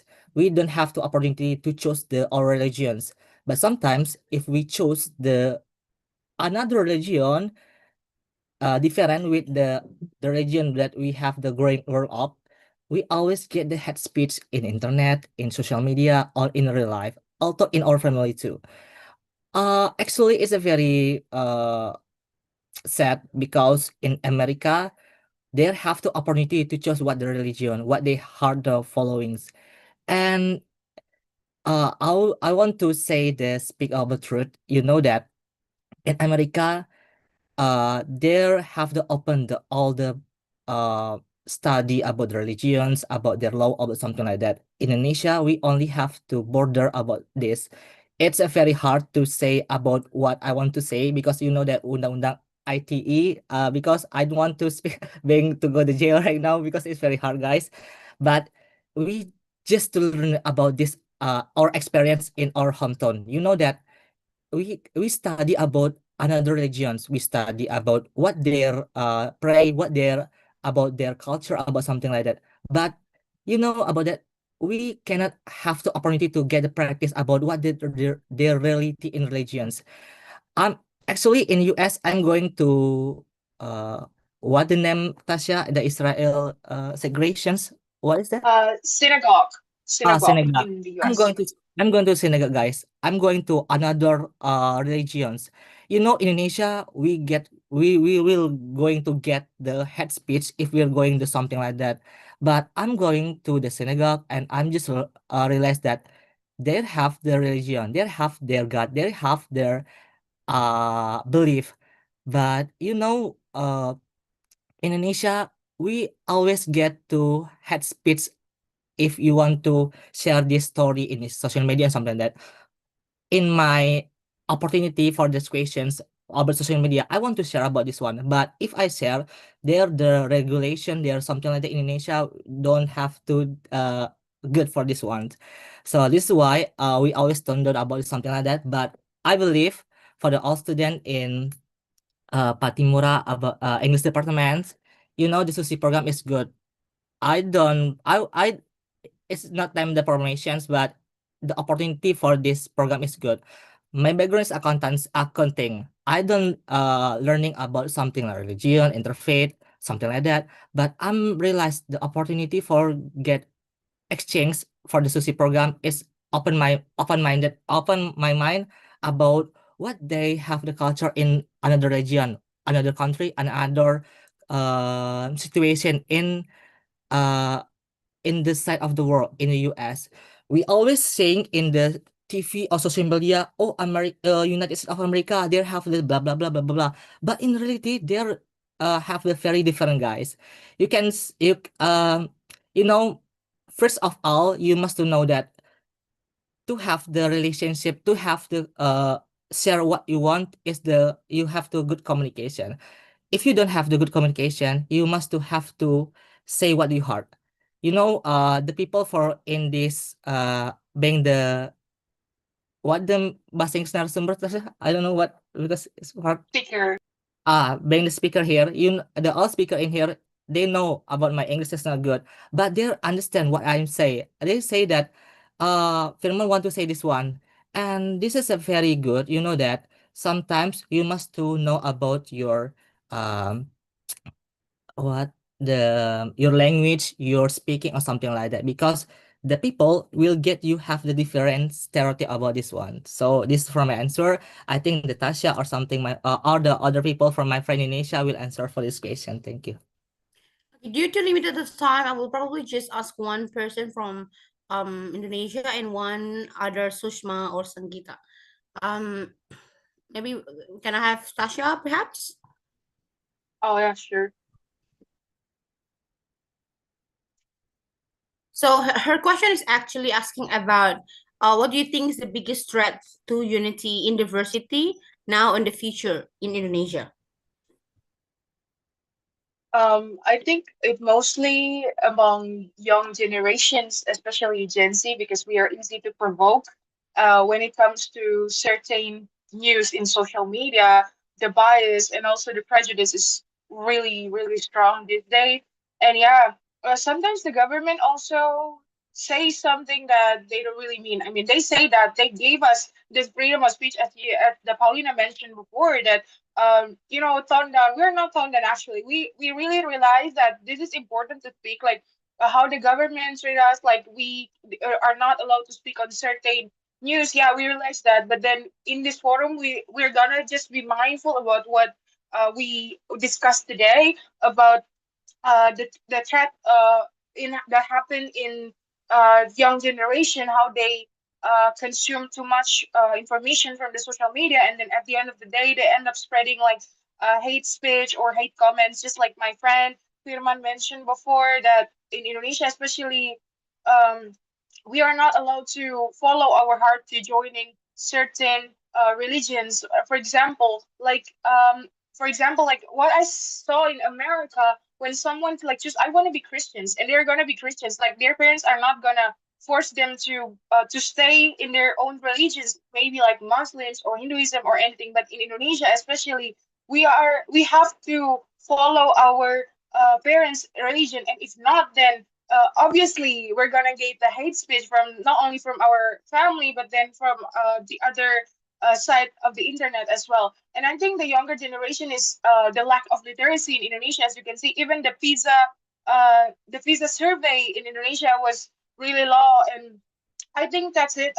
Yeah, I think the biggest threat literacy, especially when we are lacking of that and we start assuming anything about certain topic and also certain people. I think that was really messed up these days. If we didn't really correct or try to find the right informations, and then we start spreading the hate speech or the hate news all over the internet, and it is really will become disaster, especially uh, when you said that we are toned down. We are not actually toned down. We understand that, but just to be mindful in this forum, right? So the government really sometimes don't want to talk about certain topics, especially what happened in the past. But then, as a younger generation, we should keep voicing what we think that is right. But then, if not, then we gotta make sure that we correct or we find the right information before we speak, so it won't be a conflict or cause a disaster among the people, especially the community. Because the young people these days, they are really active on social media. Like, especially myself,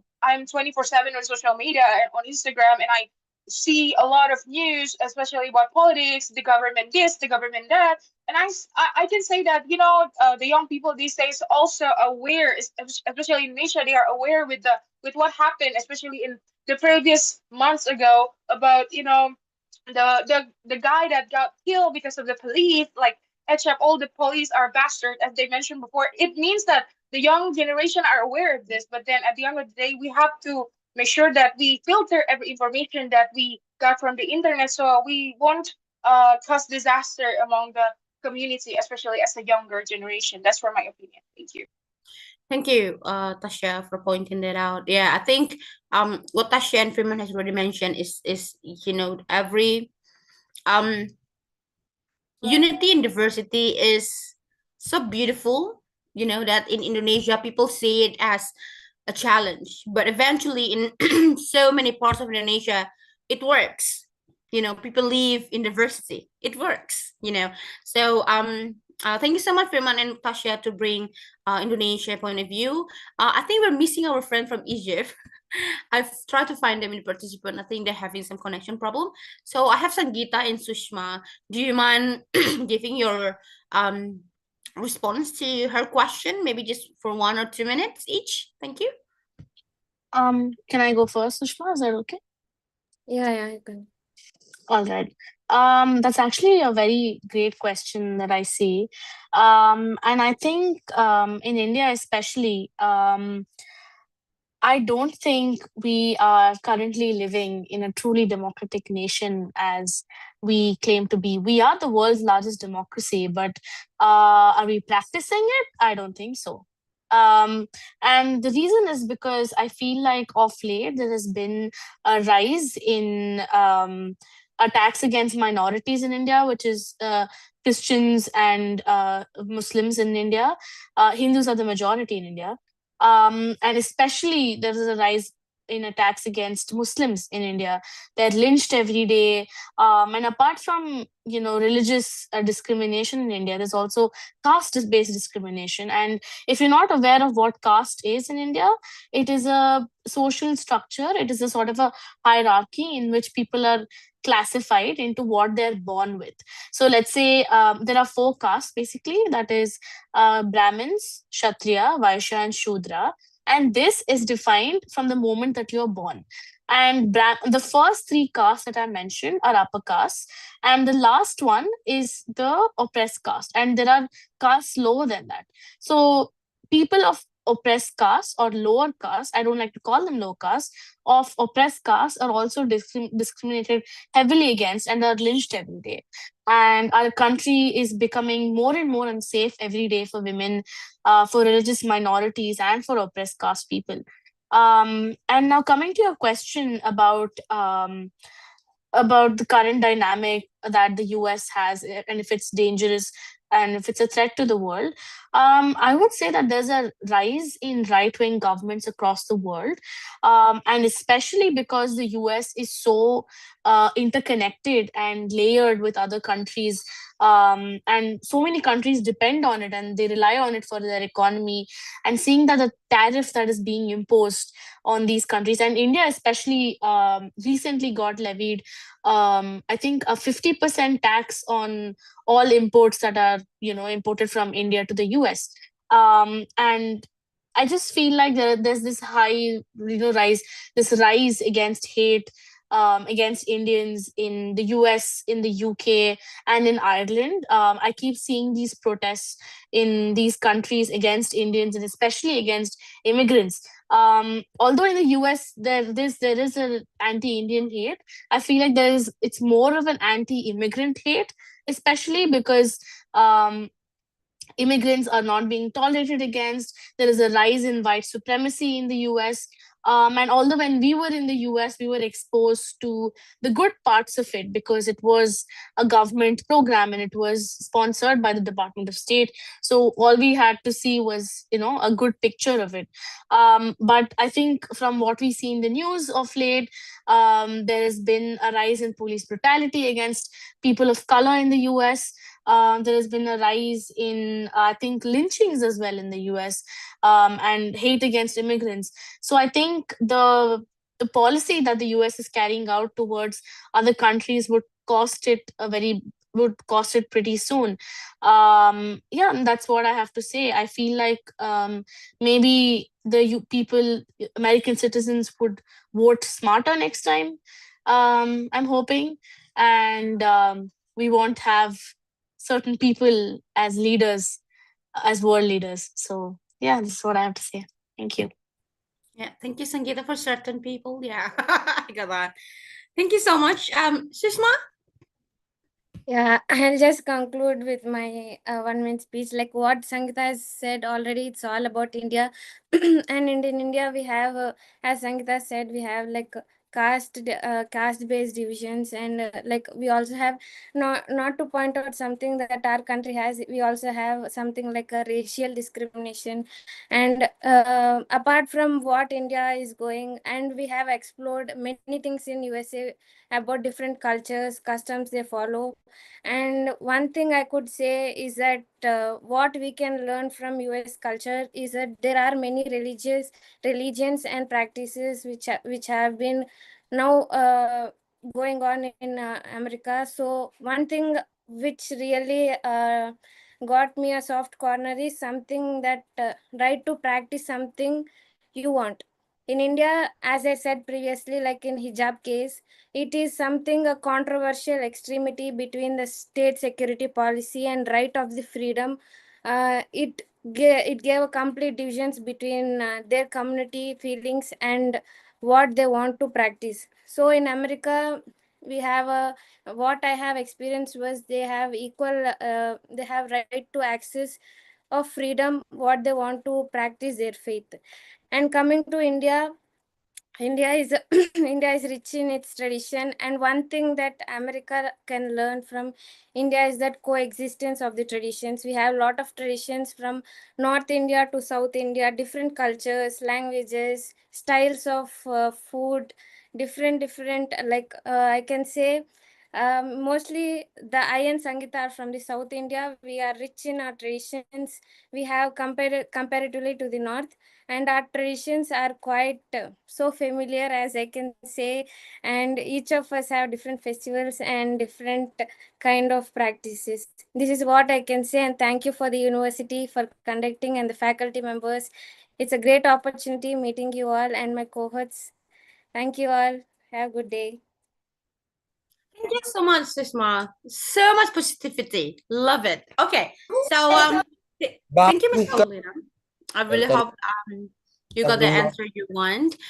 Before we move on to our final conclusion section, we have this attendance list that participants need to fill in. If you want the certificate, please write your full name, because it will be copy paste directly to your certificate. And for our beloved speakers, your certificate coming real soon. Okay, so we still have kind of like 5 to 6 minutes before we end. I would like to give this opportunity to our friend CT and Noor, who haven't gotten the opportunity to answer. I maybe CT, can you? Teguh Maulana. Well, let me see. Teguh, would you like to ask something? I think Teguh is my student from counseling. Teguh, would you like to ask something? Teguh Maulana? I'm sorry, ma'am. Sorry, ma'am. Okay. Yeah, okay. That's okay, Teguh. I'll see you next week in class, yeah? Just kidding. Okay. So for City perhaps, can you just on behalf of your friends, Susie cohort, can you reflect on your time in the USA? Oh yeah, before that, thank you, Sangeeta. Sangeeta asking me if she can put her email just in case anyone who's like to reach out. Please do so. You can talk about a lot of things. Yeah, sorry, got distracted. Siti, so can you kind of reflecting on your time in the USA and also your SUSI program, what is one key lesson or best practice regarding religious pluralism that any country should adopt? And also one key lesson that the USA or Western countries could learn from Indonesia or any Asian country. Please, Siti. Yes, thank you for the opportunity. Reflecting on my time in the USA, I learned that religious pluralism works best when we have a safe space to speak freely about our religion, but we also respect other religion.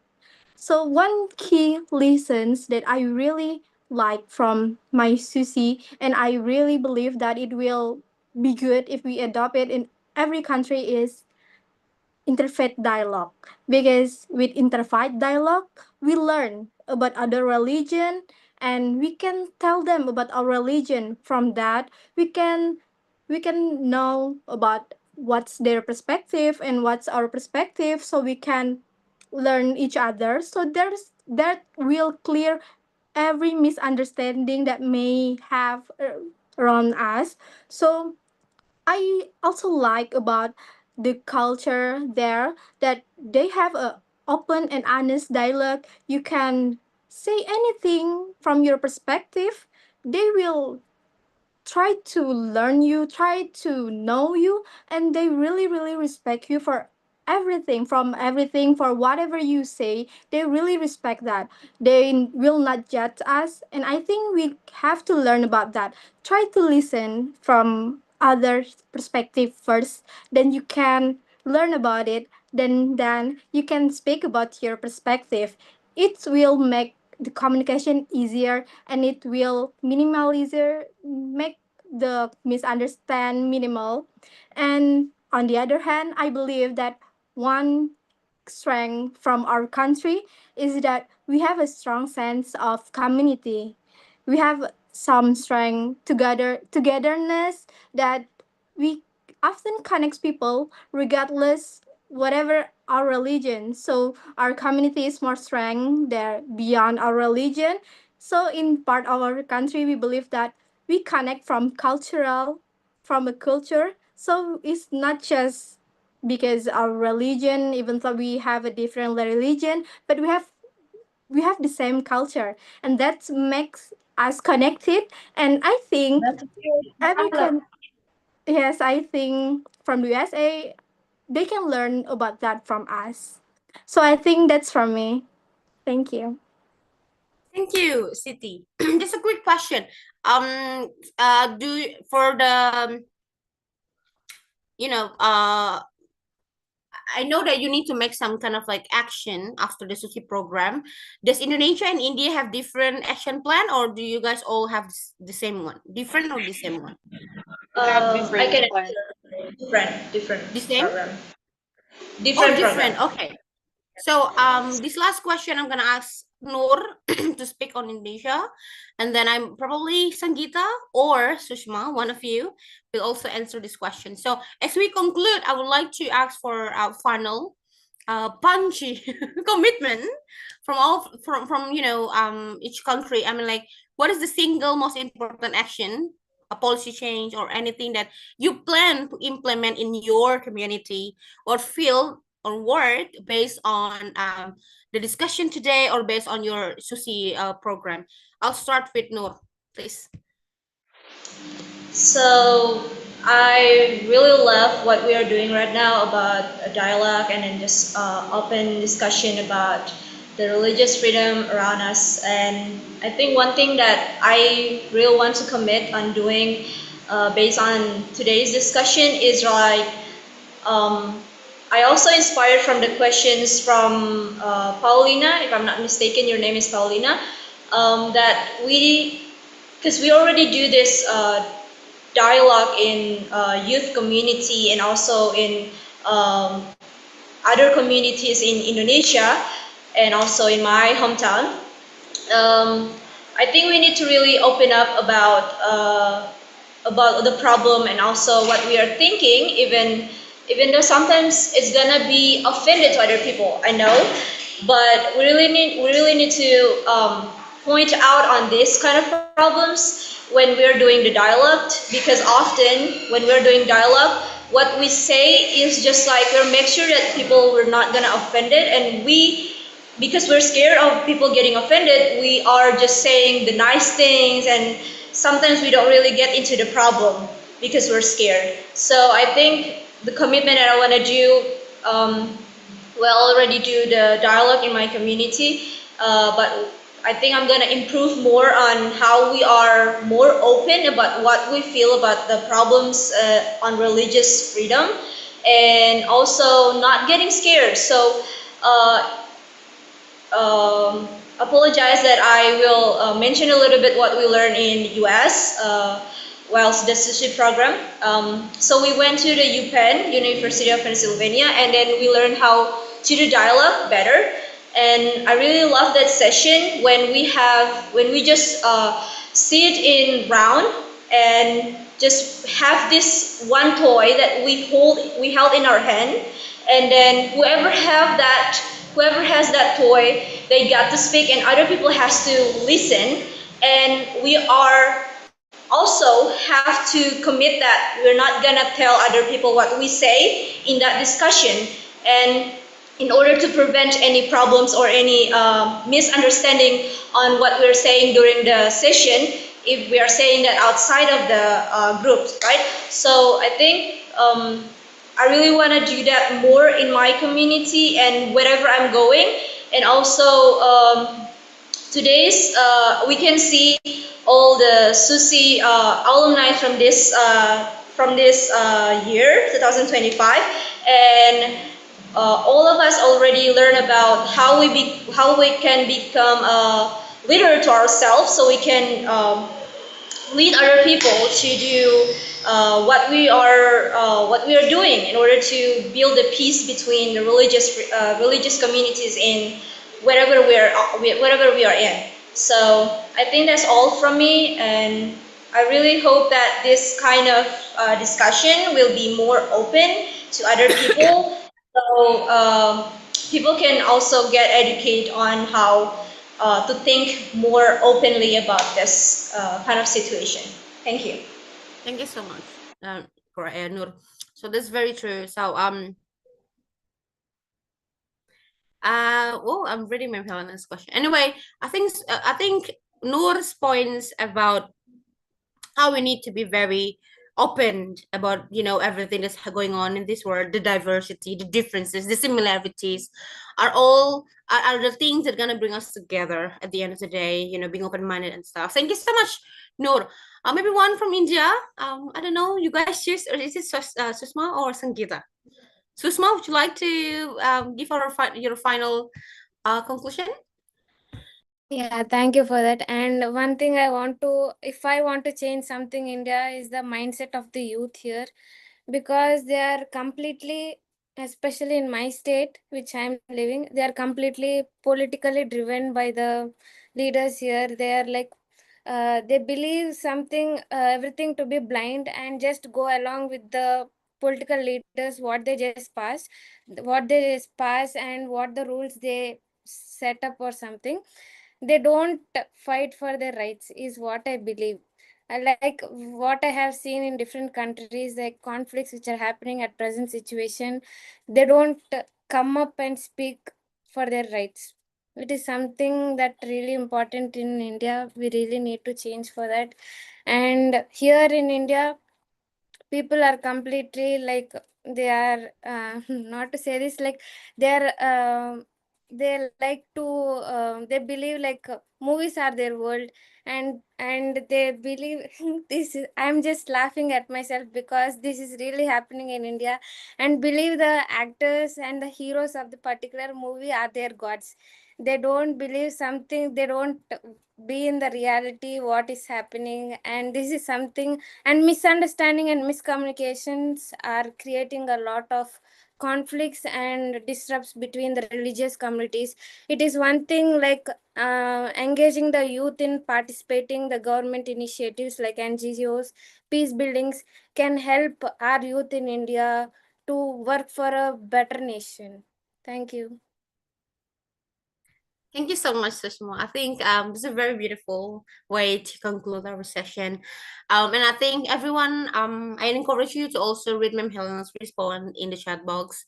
When I prepare the questions and this FGD, I'm very new to this kind of topic, so I learned a lot from all of you, the speakers tonight. Thank you so much.